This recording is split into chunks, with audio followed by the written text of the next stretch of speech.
আমরা আজীবন পড়ি সুবহান রাব্বিয়াল আ'লা, এর অর্থটা কি কেউ জানে না, ঠিক কি না? তো চোখ দিয়ে পানি নামবে কেমনে? চাইনিজ ভাষা আমাদের কাছে যেরকম, কোরআনের তেলাওয়াত আমাদের কাছে অনেকটা এরকমই। চাইনিজ ভাষার অর্থ জানি না, কোরআনের আয়াতের অর্থ জানি, কিন্তু এই কথা বললে কি আল্লাহ আমাদেরকে ছাড়বে? No excuse will be granted that day. সেদিন আল্লাহ কোনো এক্সকিউজ গ্রহণ করবে না। আল্লাহ, আপনি আমারে ধৈর্যশীল বানান, আপনি আমারে শুকরগুজার বান্দা বানান। আল্লাহ, আমার চোখে আপনি আমারে ছোট বানান, গোটা বিশ্বের মানুষের চোখে আপনি আমারে বড় বানান। সবাই পড়ি আমিন।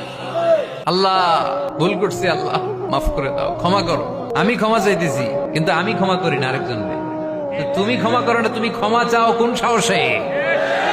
কোন নারীকে যদি তার চেহারার ডিজাইন তৈরি করার সুযোগ আল্লাহ দিতেন, সে নারী তাকে বিশ্ব সুন্দরী করে তৈরি করবে, ঠিক কিনা? এটা আল্লাহ আমাদেরকে দেয় নাই, এটা আল্লাহ তাআলা নিজ হাতে রেখেছে, নিজে করেছে।